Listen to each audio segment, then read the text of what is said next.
Well, hello there, welcome back to the channel. My name is James, and here at 20th and 21st Movies, we are about all things cinema. Today's video is a continuation of my ongoing Taste of Director series, where I'll take a specific director and I'll spend a few minutes talking a little bit about the director, and I'll focus on a few films from her or his filmography. So if you've been on my channel for a while, you may know that the first video in this series was on Stanley Kubrick, that brilliant filmmaker. The second video of the series came out in December, and it was focused on Brian De Palma films. So today's video is centered on one of my favorite contemporary modern filmmakers, none other than Christopher Nolan. I think Christopher Nolan is one of the most innovative and visionary filmmakers out there today. And so I'm really excited to spend a few minutes talking about his work and his filmography. So without any further ado, let's get started. So in this video, I'm focused on 4 of Christopher Nolan's films. 1998's Following, which was his first feature film. 2008's The Dark Knight, the second in his The Dark Knight trilogy, his Batman series. 2010's Inception, starring Leonardo DiCaprio, and the 2017 World War II epic Dunkirk. All right, so a little bit about the director himself. Christopher Nolan was born in July 1970 in London, England, and he developed an interest in filmmaking at an early age. So Nolan started in the independent film route with 1998's Following, followed up by Memento in 2000 before he co-founded his production company Syncope Inc. with wife Emma Thomas in 2001 and began his studio film career. He has directed about a dozen feature films, and he has production and writing credits on many other feature films and short films to his credit, and has multiple award wins, multiple Academy Award nominations. So Nolan's films are known for their metaphysical themes on morality and the nature of knowledge, on time and the concept of time, and bending narratives, and just different ways of presenting narratives to an audience. I find that really fascinating about his work. He's such an innovative and visionary filmmaker. His films are also known for a very distinctive visual style. He'll often shoot in large format 65mm, 70mm IMAX film stock, and he goes for like big epic visuals that really capture the eye in addition to the story that he's telling. This visual style combined with his brand of storytelling really makes for very compelling stories in his movies throughout his filmography. All right, so the first film I'm going to cover from Nolan's filmography is the 1998 independent film Following. Okay, this is the Criterion Collection release of this film. This is a very, very interesting film. It's basically about a young man who lives in London. He's a writer, and he is basically suffering from writer's block, and he needs inspiration. And so he goes about following people, and he ends up following the wrong person. He basically ends up following a con man, and he gets caught up in this con man's schemes and this con man's involvement in crime, and that takes him down a very dark path. This is a very interesting film in Mr. Nolan's filmography. It really gives you a sense of his early days of filmmaking, and there's so many elements that are in here that you see in his future films. This is a great way to get sort of a contrast between the current blockbuster, big budget films that he does today, contrasted with his beginnings, where he was working off of a shoestring budget, having very limited resources. So this is where it began. Independent filmmaking, running and gunning, no money, limited resources, and you just have to make it work. Really gives you an appreciation for how good of a filmmaker Mr. Nolan is, in that he was able to present a compelling narrative even with limited resources. And I find that very impressive. I highly recommend this edition from Criterion. There's a great commentary on here with Christopher Nolan from 2001 where he talks about the work that went into making this film. And I highly recommend it just on that basis alone, just so you can get an appreciation for his work. Following 1998.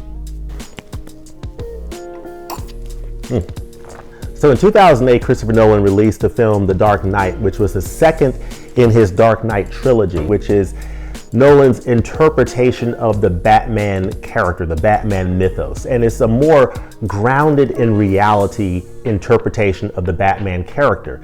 Was highly critically acclaimed. I think it's one of the greatest superhero movies of all time.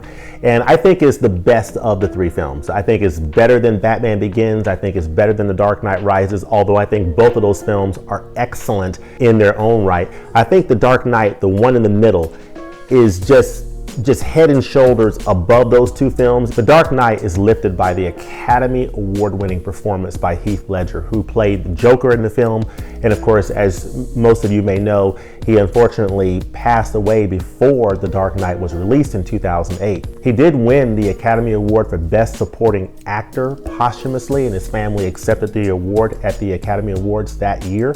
And The Dark Knight, to me, it's just one of the greatest superhero movies of all time. And it does have the distinction of being the only superhero movie that has an acting Academy Award win. So it's just an amazing film. The IMAX photography and the large format photography that is displayed in this film is absolutely spectacular. I happen to have this movie on 4K Ultra HD, and the picture is just absolutely amazing on that 4K disc. I think what makes The Dark Knight so amazing to me is one of those superhero movies that I think transcends the superhero genre.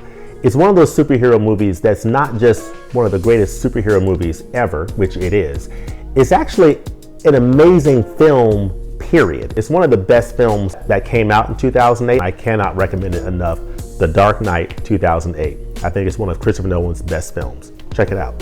Okay, so the next film in Christopher Nolan's filmography that I will cover is a film from 2010, so it's just over 10 years old, and that is Inception. Stars Leonardo DiCaprio and an all-star ensemble cast. This is an extraordinary film from Christopher Nolan that is a really high concept movie, which a lot of his movies are. This movie is basically about corporate espionage, being able to go into people's dreams and enter their minds and their subconscious and manipulate reality through going into people's subconscious. And that's really all I'll say about it. It is a very inventive and innovative film. The visuals in this film are pretty spectacular, just based on the dream sequences and what they're able to do in the dream state, and how the world literally bends around them, and you just get an altered sense of reality. I think this film also, on a metaphysical level, also presents the question of how do you know when you're sleeping versus when you're awake, right?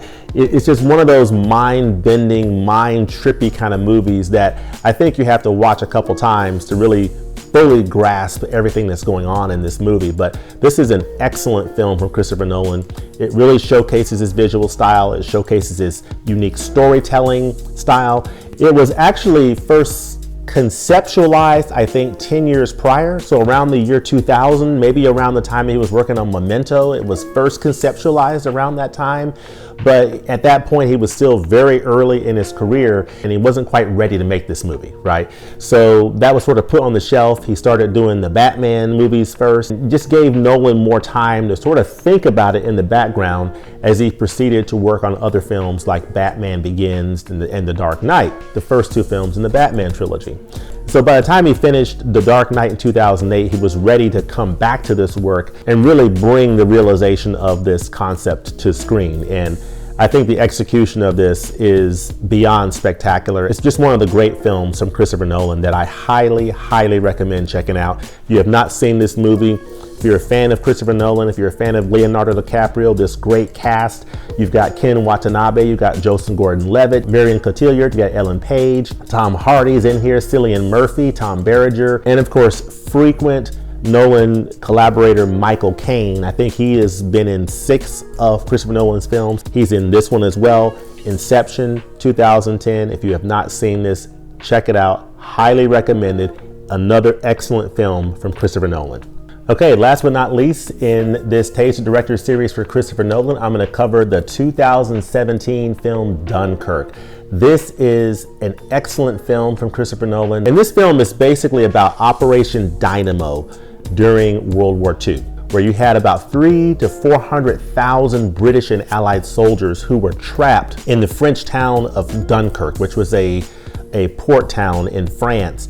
They were trapped in Dunkirk by German forces who were closing in.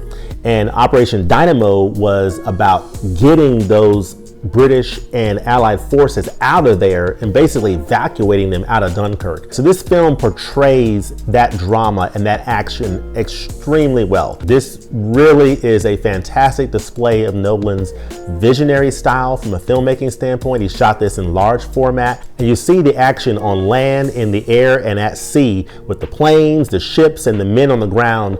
You see all of those aspects of the action unfolding right before you in just large format film style, and it looks absolutely extraordinary. It is a epic masterpiece of filmmaking. Just a fantastic presentation on this 4K Ultra HD disc, and it's just a great history lesson. I did not know much about this particular aspect of World War II's history, but this is a great presentation of that. You got Kenneth Branagh in this movie, you got Cillian Murphy, you got Tom Hardy, Mark Rylance, a wonderful set of actors in this movie that really bring this action to life. So I highly recommend Dunkirk. It's a great World War II epic. It's historical. It taught me an aspect of history that I didn't know much about. I didn't know much about the Battle of Dunkirk, or had even heard of it until this movie came out.